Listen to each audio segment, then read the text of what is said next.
Welcome to our house. This is the Screenplay Podcast. I'm your host, Evan Grenis, and back with me after his 1 week off in Japan, Andrew Novak. We are back. We are back. I want to shout out Taco for coming on. He did a great job, mostly, and yeah, can't wait. Yeah, Taco did a good job filling in. He gave y'all 3-0 on the bets. Mhm. He's been on fire with some of these parlays and bets he's been putting in.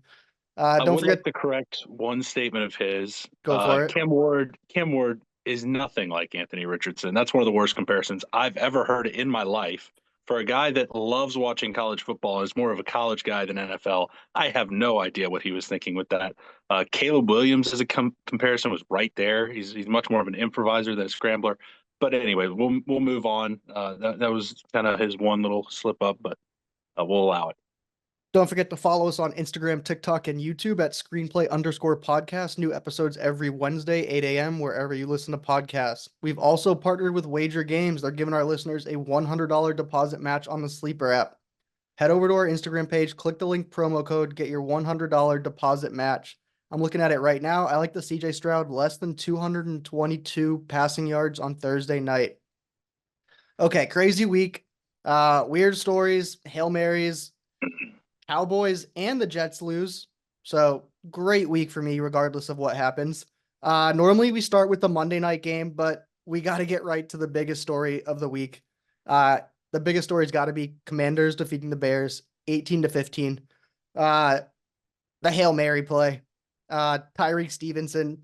If you just Google TY, like his name just pops up. I mean, he's all over the internet right now. You probably know about Tyreek from Miami, your Yeah, yeah. college Well, I team. mean, yeah. He obviously he had a great year last year. Really good player. Um, like legitimate shot at winning Rookie of the Year last year defensively. But man, he had a horrible game. And this is the type of thing that sticks Or- with you for the rest of your career. it's just because it's blown up, became a whole thing. I mean, obviously, on top of like everybody saw the video of the last play, he flat out just had a bad game as well. Gave up over 100 yards to in coverage. Just had a flat out bad game. He is a very good player. I think he will bounce back, but definitely one he's gonna have to kind of fight off. I thought he did a pretty good job of like. I thought it was cool. He apologized to the fans, He owned up to it. apologized, but I don't think it was much of an apology. But I mean, every time I watch the video, I see something else that's new. Like you have to watch it like 7 or 8 times in a row, and it looks worse every time. You just keep catching something. Like it'd be one thing if he was just going at the fans, but then he's the one who tips it. He's the one who's supposed to be boxing the guy out. It's really bad. Uh, it's it in my based on what I could tell, the guy as they were coming down, the guys started getting manned up, and then across the back they had guys in zones on each section. So he allows him to kind of go across, and it looks like he's still trying to section off hit the left half of the field. Now him coming in late and tipping it up, that is a disaster. It did look like he was trying to bat it down and then got hit in the back right as he got at the top of his jump. It looks like he was bringing his arm down after it, but that was after he had then tipped the ball up. It was, I mean, really just a forgettable play. And as someone playing against Jaden Daniels in fantasy, not fun to watch. no. The Bears just had a bye last week. They come out and they start this game with 6 punts and a turnover on downs on the first 7 drives off of a bye. That is absolutely terrible. With the mistake happening there at the end, do you think that this coaching staff is already gone and maybe just finishing out the season? It's so, like I really don't think this team is like that far away. I think they have decent pieces. I think their defense like is pretty solid. They have good corners. They have a solid like run D. Uh, Obviously, Caleb can improve. I don't think they're far off. I do think they need an OC, like you said, coming out of a bye week. That's pretty unacceptable to be doing that, especially against a Washington defense that has not been very good this year. I do agree. You're going to see some coaching changes, but I do think that this is going to be a pretty attractive job for coaches this offseason. Absolutely. I'm telling you right now, they're gonna miss the playoffs by 1 game, and it's gonna come back to that play. Just with the division they're in and the NFC. All right, Monday Night Football, Steelers defeat the Giants 26-18. All right, I want to take you through a story really quick. Fantasy right here. I got two guys in our league, Will and Luke. Luke had 145.82 fantasy points heading into Monday night. Will's got 141 points. He's what is that? 4 points down.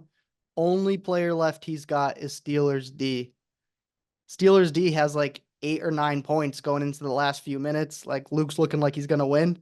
What happens? Sack, forced fumble, fumble recovery. That's plus 4 points right there. And then interception at the end, plus 2 points. Steelers D jumps him up to 146 and he wins by point 0.4. Pretty wild there at the end. Steelers look good going into their bye. Russell Wilson, Pickens got a connection going. Najee Harris is running well. Russell Wilson opening up the run game as well. What are you seeing out there? Yeah, I've been impressed with Russ. There were a few times in that game yesterday where Russ made throws that just were not going to be made if I Justin forgot Fields how was. good of a deep ball he throws. Like Yeah, when it's in the air, it when you watch Daniel Jones ball in the air, you're just like that can't be good. And when you see Russ throw it deep in the air, it looks a little different. yeah, You're like that one's got a chance. yeah. He has absolutely opened up Pickens in that offense. They've been really efficient. I'm actually surprised that Najee is running as well with Russ as he did with Justin Fields. Usually, when you have a running quarterback, it actually opens up holes for the running back a little bit more because edge rushers can't crash down as much because they got to hold the quarterback and everything. Now Russ can move a bit, but still, it's been impressive to see Najee actually continue his good work this season. You know who I'm impressed with is the special teams coordinator for the Steelers, Danny Smith. No special teams coordinator gets more camera time than this guy. I mean, he has when they put the camera on him, it looks like his moral obligation is just to destroy as much chewing gum as possible. It is crazy. He is chomping that stuff down. I don't know how many pieces he's got in there, 8, 9 pieces at once. It's crazy. But Calvin Austin, punt return, another touchdown on the other end. Their special teams look good. When you go through the Steelers' weaponry throughout the entire team, I mean, they got a good head coach. They got Russell Wilson now, Super Bowl winning quarterback, decent O line. They got a pass rush. They got a number one receiver, good running backs, special team. They check all the boxes. Will they pan out in the playoffs in January? I don't know, but they're checking all the boxes for me for regular season wins and victories and putting it all together. They absolutely look like a playoff team right now. Yeah. All right, let's move on. We got Sunday Night Football. 49ers defeat the Cowboys 30-24. I have figured out what Jerry Jones is. I was watching this game. Jerry Jones, owner, GM of the Cowboys. He is Jackie Moon of the Flint, Michigan Tropics. Will Ferrell, owner, coach, player. Jackie Moon trades away the team washing machine to the Kentucky Colonels for Ed Monix. It wasn't until Jackie Moon relinquished his coaching role to Ed Monix where the Tropics could go on and win the Mega Bowl. There's a scene where Ed Monix and the team have to comfort Jackie Moon and tell him he's a great promoter. That's what Jerry Jones is, a great promoter. There's that story about the fans this week, $40 tours throughout the stadium while the players are there. I don't really know whether that's normal or not, whether other teams do that, but Jerry Jones, like relinquish control of the team. How old do you think Joe Biden is? We all watch him on TV stumbling around, not knowing what's going on. How old do you think Joe Biden is? He's 78, 80, something like Joe that. Joe Biden's 81. Jerry 81. Jones is 82. I don't know how we can trust this guy making decisions for this team. I mean, I was pretty interested. I was like, how many Fortune 500 companies have an 82-year-old running it? I Googled it. There's two. There's two. What is Jerry Jones doing running this team? I'm fine with him promoting the team, running the team, doing all this stuff. Just let someone else make decisions. I feel like it's so obvious and he just can't see it. I mean, it's really crazy to me. Yeah. Unfortunately, I'm not sure if he gives up control, it's saving him this year. I think this year is kind of looking like it might be gone for the Dallas Cowboys. Oh no, absolutely. I don't think it's saving them this year, but moving forward, Jerry's going to be another year older and make another year of more terrible decisions. So until he lets someone else that's not named Jones make some decisions, it's not going to be good. I was also watching this game and I was thinking Purdy looks really good, but you know what Purdy looks like? Purdy looks like Dak Prescott in his first few years. Dak Prescott, late round pick, had some weapons around him, was winning a bunch of games, 13-3, 10-6. It wasn't until they started paying Dak where the team started going downhill. I'm kind of seeing that with Purdy. He's early on in Dak's career, late round pick, got the weapons, putting wins together. Once he gets a big contract, it might start to look pretty similar to a Cowboys team in 3 or 4 years. Well, yeah, I mean that's generally. I mean, we've talked about this on the podcast, but when you're paying your quarterback $750,000 a year, and that's a cap hit, you can pretty much just go make sure that you have the best team in the NFL because you can pay for it. You can go get the best players. You can go get a Trent Williams and just stick them out there. Like if you can hit on a decent quarterback late like that, put good pieces around them that make the quarterback look even better. That's pretty much your way of winning, unless you literally just have Patrick Mahomes or somebody like that. Although we've also talked about Patrick Mahomes is not even getting paid the most of any quarterback in the NFL, so they're also getting a little bit of a deal there too. But yeah, I mean, you got to take advantage when you're not paying 50 million a year like other teams. Should the Cowboys be a seller at the trade deadline? Like you said, they're out of it. They're not winning this year. I would look at moving Micah. What about you? Uh, I don't think they will. I really don't because I don't think that the Cowboys are going to admit to themselves that like the year is gone. I think they just paid Dak. They went out, got their guys, whatever. They have good players on the team. I think they're just gonna kind of hope that they figure it out and things start working out. Uh, Again, they're in the NFC, which makes things a little tricky, but um, I don't know. I just don't see like Jerry giving into that. Yeah. Thursday night football. Rams defeat the Vikings 30-20. Well, Puka surprised everyone. He was activated about, I don't know, an hour before the game. He was scoring points on people's injury reserve list. So great game. Could have gone either way. Safety at the end. Was the safety a face mask? Maybe, but whatever. Calls get missed. Are the Rams back? Yeah, and this is what they've been waiting for. I mean, Stafford threw more touchdowns in this game than he'd thrown like the whole season. It was they actually looked how they're supposed to. I don't think defensively they're all going to be like perfect. I think the defense is still going to have some issues, but as far as being able to score points and look like the Rams we know, yes, they're back. We talked about this 2 weeks ago. You didn't listen to me.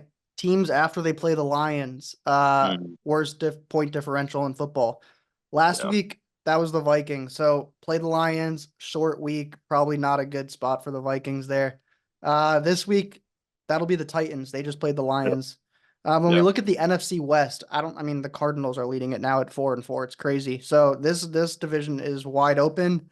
The Rams are playing the Seahawks this week, so that'll be a big game. Yeah, when I look at the Rams, it's another one of those teams where you go down the list and you kind of just start checking off the boxes and you're like head coach, QB, O-line when healthy, special teams, running back, weapon. Like they do have the pieces. If they can put it together here over the next couple of weeks, yeah, I could see them doing something in the playoffs. Let's go Patriots defeat the Jets 25-22. The Jets and Aaron Rodgers are 2-6. They have lost their fifth straight game. Drake May out with a head injury. Brissett, 12 play, 70-yard drive to win the game. If Saleh is there, I don't think that happens. First time in 12 years, no turnovers, held opponent to under 250 yards, and a team is lost. The Jets have jetsed it up. Aaron Rodgers is cooked. He's done.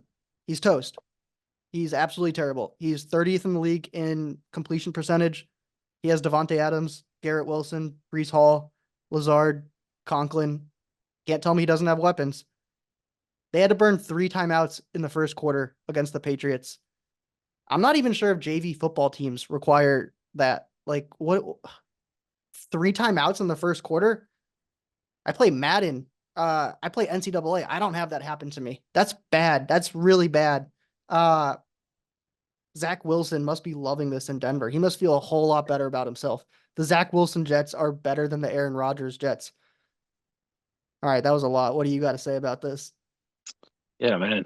This has to be your favorite episode of the whole season. You just get to rip into the Cowboys and the Jets. I get to rip into the Uh, Cowboys, the Jets, and the Patriots won. I mean, it was a good week. Yeah, I mean the Jets are terrible. They don't look cohesive at all. I don't know why they couldn't figure out how to just like run the ball all game and make that work. Uh, but I mean, losing to the Patriots pretty much seals the deal for them. I think their season's over. I don't think they're going to be sellers because they've invested too much into this team. I think they're just going to ride it out and hope that Aaron Rodgers does, pulls a relax moment and just wins out or something. But yeah, it's pretty much over for them. This really makes me question how smart Devonte Adams is. I mean, he's a great football player, makes a ton of money, but He Let me leave Green Bay and go to the Raiders with Derek Carr. That's a great decision. Stay there, play with Aiden O'Connell, Gardner Minshew. Let me leave there and go to the Jets and join maybe a worse team. I see you're gonna say something. Devontae Devontae has made his money. He's made his money. Uh, I think he just likes playing with his guys. Derek Carr was his college teammate. He wanted to go play with him, and then the Raiders made the move to move on from him, and so he kind of got hung out to dry there. And now he's like, they're not going to win with the Raiders, and so he's like, well, what does it matter? I'll just go with my buddy Aaron Rodgers and go have some fun in New York. I think he just wants to play with his quarterback so he can kind of do his thing, and if that makes him happy, fine. All right. Lions defeat the Titans 52-14. 50 burger. I said this last week. I said Jared Goff will not play bad and he will have a small fantasy day. And that's exactly what happened. 85 yards. He had 3 touchdown passes, but 12 for 15. He didn't need to do much. 3 different players threw a touchdown pass. Laporta went big on tight ends day. If the Chiefs weren't the Chiefs, this is the best team in football right now. I mean, I think they're playing better than the Chiefs. Even the Chiefs are winning, but the Lions are playing insane. They like the offense like barely had to do anything. Their special teams was making plays left and right. Mm-hmm. They like didn't even hardly have to make drives. They kept I just believe either their doing like punt punt returner went returns. for 190 yards. Yeah. I don't know what Tennessee was doing on their coverages, but every time I looked, it was like, oh, the Lions are starting like inside the 20-yard line or something. Like it was very impressive. Honestly, like the Titans offense moved it better than I expected, and they lost by like 35 or whatever. Yeah. So the Lions are favorite to win the NFC right now. Behind them is 49ers, Eagles. I'm pretty locked in the line. I said this before the season. I had the Lions winning the Super Bowl. I'm still on it. What do you think? I think it's fair. Uh, I mean, they absolutely are looking like the team that's going to make it there from the NFC right now. So yeah, I have the Lions had 4 touchdown drives of less than 25 yards in this game, by the way, in the first half. Yeah, So that that's what their defense and special teams was doing. special teams help. Also played against them in fantasy. I had 190 dropped on me in fantasy this week, so it's yeah. Tough to be upset when that happens. You're gonna hear a lot of played against them in fantasy. All right, Chiefs defeat the Raiders 27-20. Mahomes' stat line looks a little better. This game, 27 of 38, 262, 2 touchdowns, 1 pick. The biggest stat line I'm seeing here is on third down, Mahomes went 12 for 16. If you go 12 for 16 on third down, the Chiefs aren't losing a game.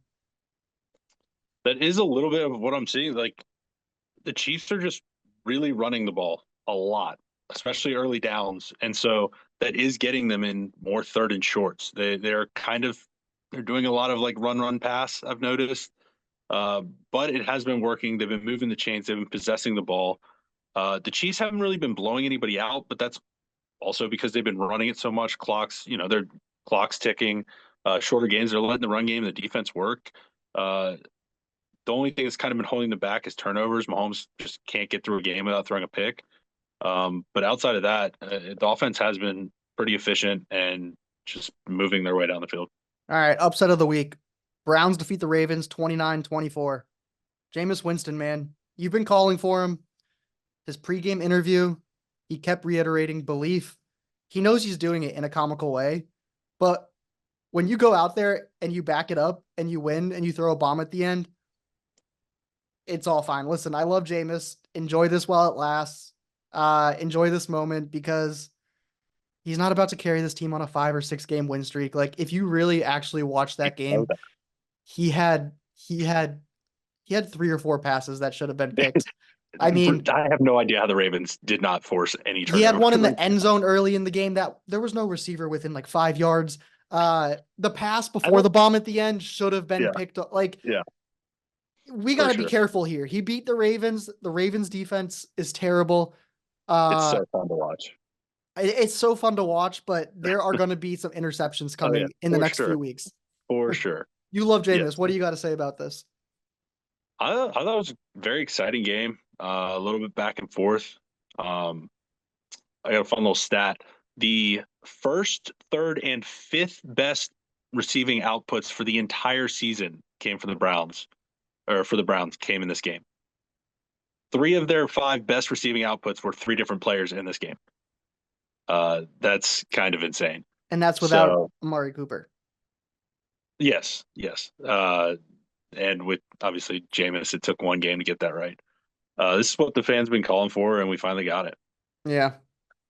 All right. Eagles defeat the Bengals 37-17. Eagles go into Cincy, take a 20-point win. That's a big win. I think it's pretty over in Cincinnati. When you see Joe Burrow talk about the games at the press conferences, you can see it in his eyes and in his words that he has no confidence in that defense at all. He can do whatever he wants on offense, and it doesn't matter too much. That defense is terrible. Uh, One of the stats, I mean, Eagles look good. They won the game, but this is crazy. So the Eagles still have no first quarter points. How many first quarter points do you think the Vikings have? Uh, I feel like they've been getting out the leads. So 9 games, probably like 60. Yeah, 72. I mean, 72 first quarter points. Eagles have zero. That's crazy. You're pretty confident in the Eagles. I am not. Tell me about your confidence level with them after this game. Yeah, I'll touch on the Bengals first. Like, yes, their defense is terrible, but also their offense is just like not where it needs to be. I know they like T was ruled out late, like right before the game, which obviously sucks for them, but like they have like not been able to establish the run in any games properly. Uh, it's like I just feel like they're not scoring enough. Like this was an issue last year. Like their defense wasn't that great. Jake Browning would still come in, they'd score points and win games. Like why can they not just win some shootouts this year? Like what's going on with that? So like yes, defense, but also like offense needs to be better there too. But anyway, the Eagles, I think when their guys are healthy, this is what it's going to look like. Obviously, Goddard's still out, so Calcaterra was playing, but this is what it looks like when you have those two studs at wide receiver. It opens things up for Jalen. Jalen starts looking better, and obviously Saquon's going to get his.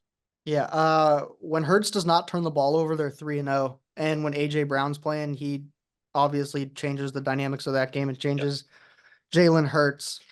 All right, let's get into our power rankings. At 10, we got the Vikings 5-2. They dropped two in a row. They just played the Lions short week. Rams are healthy, long rest. Vikings have an easier schedule the rest of the way. I still like them coming up in the next few weeks. At 9, we got the Texans 6-2. Diggs out for season. Collins out. CJ is struggling a bit. Still winning games. Still crappy division. Texans at 9. At 8, we got Philly 5-2. 20-point win at the Bengals. Still hate the coach. That's not going to change, but they're 5-2 and they're winning games. At 7, we got the Commanders 6-2. Gotta have some luck in this league. They keep winning. They had some luck this week. Let's see if they can add a piece prior to the trade deadline, really make a push. At 6, we got the Steelers 6-2. Russ is 2-0. Russ to Pickens looks really good. 2 touchdowns called back this week. I mean, Russ could have really had a big week this week if some things clicked. At 5, we got the Packers 6-2. They're 3-0 when Malik Willis plays. They got one game. They got a bye. They'll be able to get healthy. Jordan Love will get back. They have a young team. I like the Packers still. At 4, we got the Bills 6-2. Number 5 in points for, number 9 in points against. That's a good combo. They're not turning the ball over. Allen had his first interception this week. What is it, week 8, week 9? That's crazy. Long stretch for him without a turnover.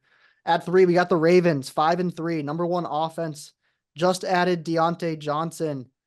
Scary thing here is number 28 in defensive points allowed. That's a little scary. We'll have to watch that moving forward. At 2, we got the Lions. They're 6-1. 4th most points scored. 7th least points allowed. Probably the best team, but the Chiefs are there. Just said it. Chiefs at 1-7-0. 17th in points for, 8th in points against. Their stats aren't really pretty. Nothing says they're the best, but they're 7-0. So they are 1. All right, we got a couple talking points to get in here. Anthony Richardson just announced he's benched. Another big story this week was him tapping his helmet coming out of the game because he's tired.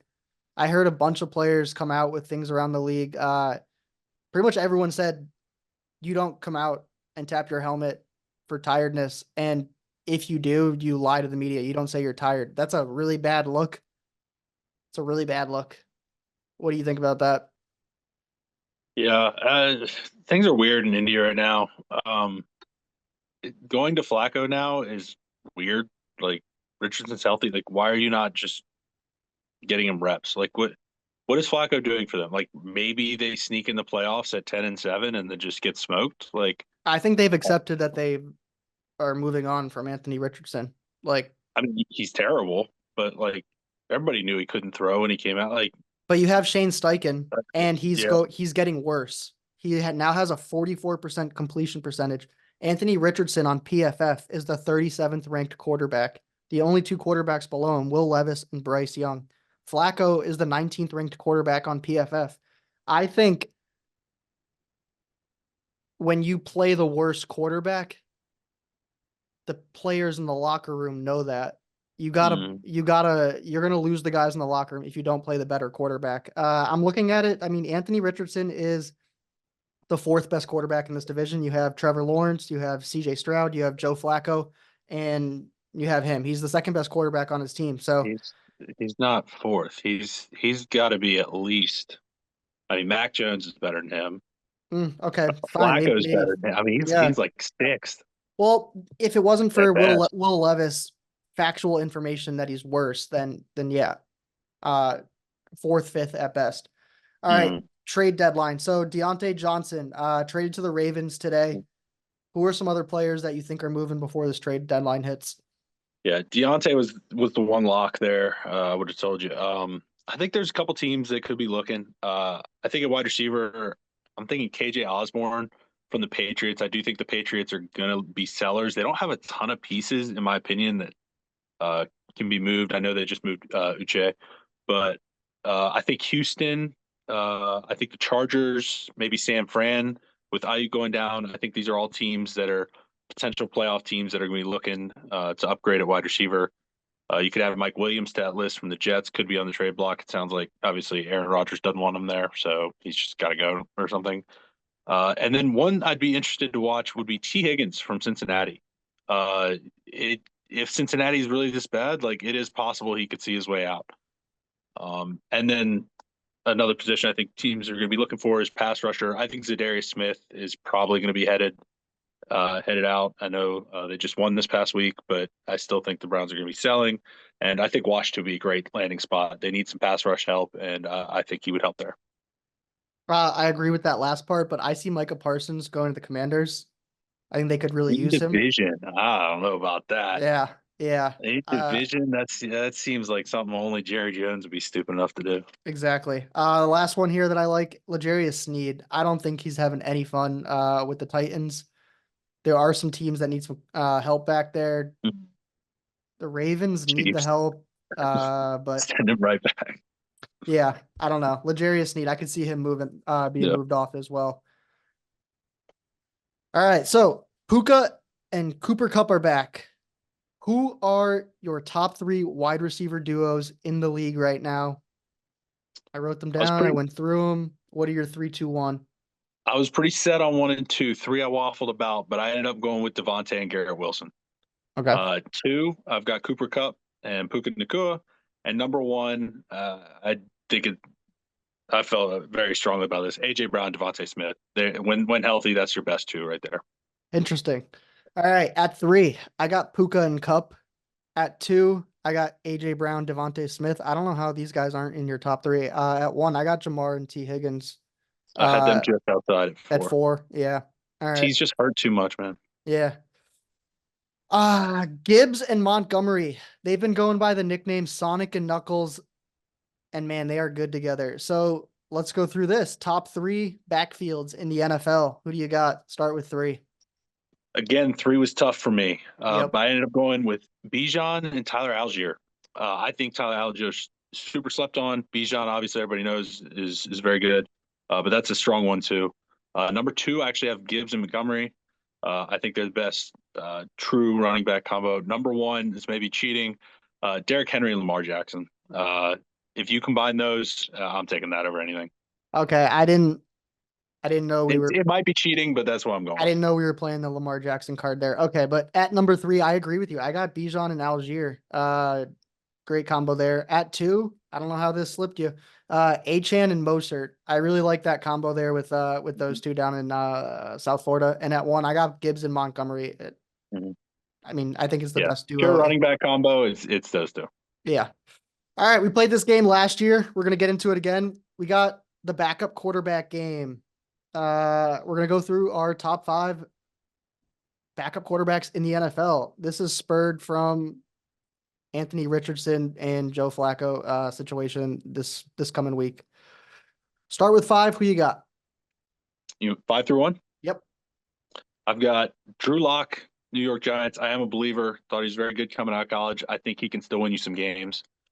Next, I'm going Sam Howell in Seattle. I think that offense would fit him if he had to come in for Geno. I think he would distribute it nicely. Three, I've got Flacco. He's already proved it. He's a very solid quarterback. Two, Justin Fields, Pittsburgh. He has also proved it. He can absolutely get it done. Offense looks a little different with him, but he can do it. Number one is Jameis. I love it. All right. I didn't actually get Jameis in the top five. That's all right. Well, fraudulent, but okay. At five for me, I got Trubisky. He can win games. I like him. He's with Buffalo right now. At four, I'm going current status here. Malik Willis with LaFleur in Green Bay. It's a little caveat. He's 3-0. He's playing great. They're having him throw the ball downfield. He looks good. At three, Carson Wentz, backup in Kansas City. I'm pretty sure that if Mahomes went down for a month, Carson Wentz could come in there and win 3 out of 4 games with that team. At two, I got Fields. He's proved he can win games. And at one, I got Flacco. I believe the only reason that Flacco is being tossed around and they're not building around him is because he's old. If he was like 5 years younger, like I could see them building a team around him. All right, let's get into fantasy.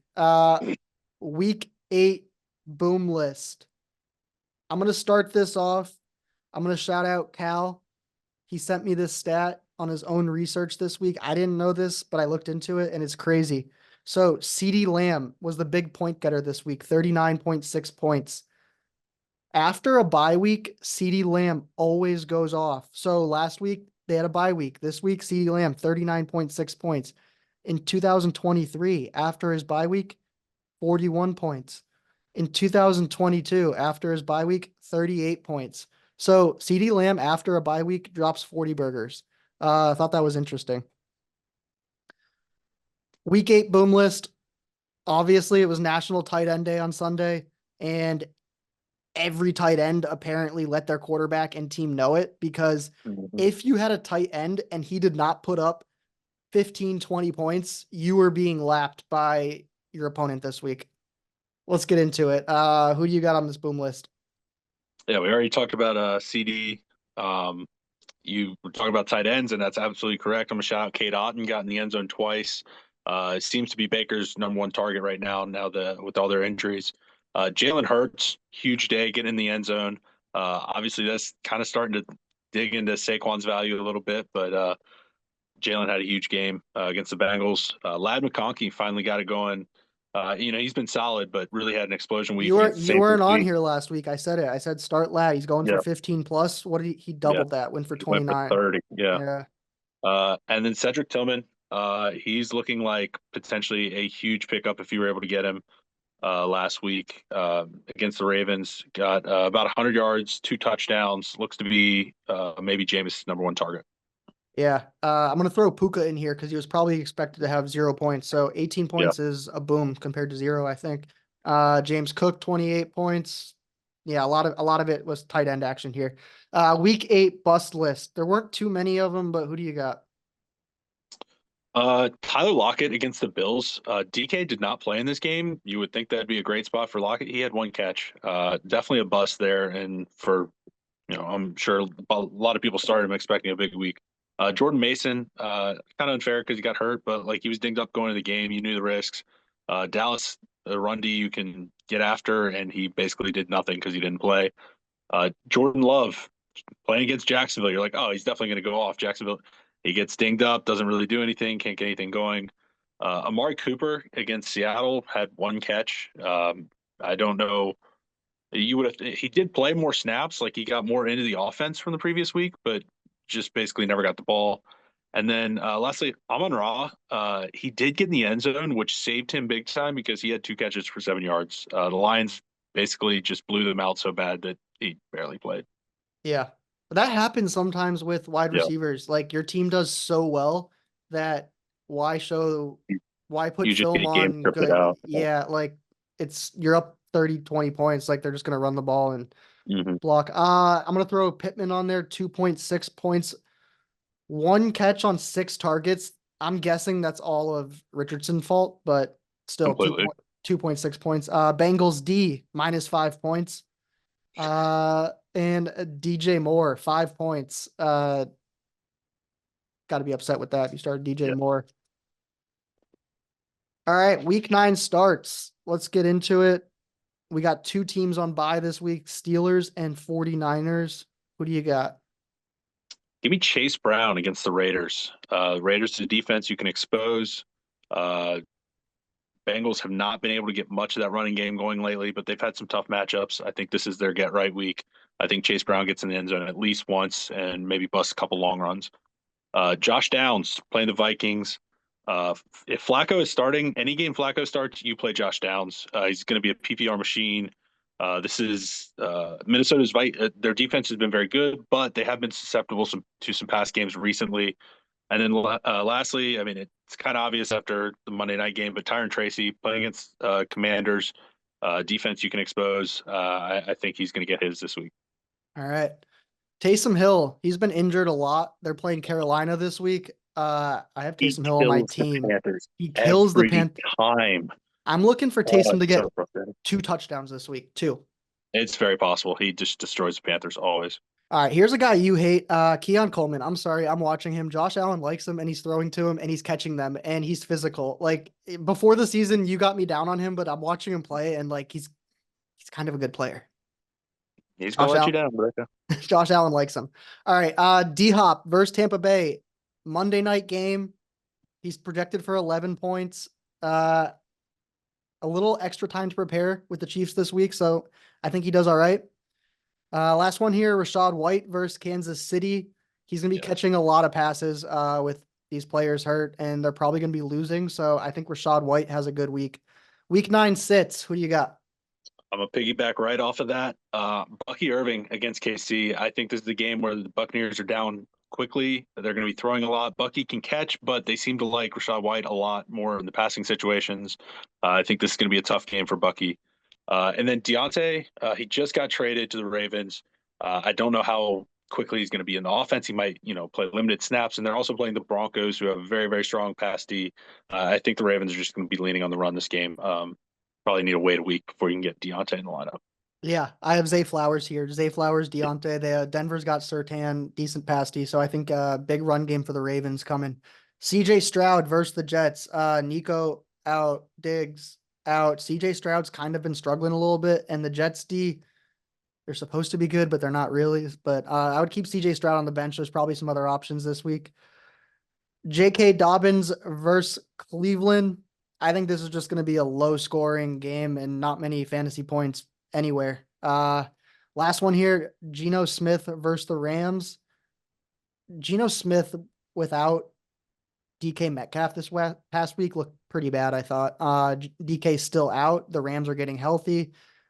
I don't like Geno Smith starting. All right, DK could play this week though. There are some reports. It is we'll put a possible, but cut. yes, I do agree. Yes. If DK's out, that's a good call. Yeah. Gambling. Let's get into it. I'm going to run through the lines here. Thursday, we got Texans at Jets. Jets -2. 1 p.m. window. No morning games this week. We got Broncos at Ravens. Ravens -9. Dolphins at Bills. Bills -6. Patriots at Titans. Titans minus 3.5. Raiders at Bengals. Bengals minus 7.5. Commanders at Giants. Giants plus 3.5. Chargers at Browns. Browns plus 2. Cowboys at Falcons. Falcons minus 2.5. Saints at Panthers. Panthers plus 7. Afternoon window, we got Jags at Eagles. Eagles minus 7.5. Bears at Cardinals. Cardinals minus 1. Lions at Packers. Packers plus 3.5. Rams at Seahawks. Seahawks plus 1.5. Late night game, we get Colts at Vikings. Vikings minus 5. On Monday, we get Bucks at Chiefs. Chiefs minus 8.5. What is the must-win game of the week? First off, do you realize how bad the Panthers have to be for the Saints to be a road touchdown favorite? Oh my God. That's Anyways, yeah. must-win game of the week. Cowboys at Atlanta. These are two teams that very likely could be in that NFC wildcard race, or at least the Cowboys think they might be. Dallas, you cannot be losing this game, fall another game farther behind. My must-win game of the week is the Bears. They're playing an NFC opponent in the Cardinals. They just came off a devastating loss. You got to win this game against the inconsistent Cardinals. All right, last week Taco was on our podcast. He went 3-0. He's been doing crazy good in betting. Thank you to Taco for giving out some winners there. I went 2-1. I am now on a 2-week winning streak of winning money, so it's good for me. I'm up to 8-17 on the year. Andrew is 1-2 on the week, bringing him to 13-10-1 on the year. What are your bets of the week? Japan threw me off last week. Got a little sloppy, but Japan did throw you off. Yeah. back in the U.S., we're gonna be on our game. I got 3 winners for you. Starting off Thursday night, give me the Texans +2 at the Jets. I know the Texans pass catchers are all kinds of dinged up. They're still going to be able to run on them. The Jets are still terrible. Houston's defense is still strong. I still think they win this game. Them getting points is a nice little bonus. Next, I'm taking the Falcons -2.5 home game against the Cowboys. I think they're going to be able to run the ball. I think they're going to be able to pass the ball. Dallas is probably going to score some, but I really see Atlanta scoring a ton of points in this game and winning comfortably. And then lastly, taking a little bit of a risk here, but Detroit -3.5 on the road against the Packers. Obviously, the Packers are a very good team, but Jordan Love's dinged up. I know they've played well with Malik Willis. They have not played against the Lions with Malik Willis. Even if Jordan Love plays, if he's hobbled or whatever, that's going to limit what they can do on offense. And so I like the Lions here. They're playing unbelievable football. All right. Give me the Vikings -5 playing the Colts. Vikings have had some time to rest after their 2 losses. I think they're going to come out big, absolutely blow out the Colts. I don't care that Flacco's playing. I got the Commanders -3.5. The Giants don't score touchdowns. They only score field goals, and the Commanders score touchdowns. So if the Commanders put up 28 points, that's a lot of field goals. That's a lot of field goals for the Giants to make. So I like the Commanders -3.5. And then lastly, kind of hinted at this earlier. I'm taking Rams -1.5. I am banking on DK not playing. Rams healthy. They need a win in that division to get back up to the top there. Rams -1.5. Those are our bets of the week. Lock them in. Any last words for this week? Man, I'm just happy to be back. Missed this. So let's have a good week of football. Yeah, let's have a good week of football. Don't forget to follow us on Instagram, TikTok, and YouTube at screenplay_podcast. New episodes every Wednesday, 8 a.m., wherever you listen to podcasts. We appreciate y'all listening. Go on, give us some likes, some comments, drop some Instagram, TikTok comments. We'll get back to you. All right. We will see y'all next week. Good luck.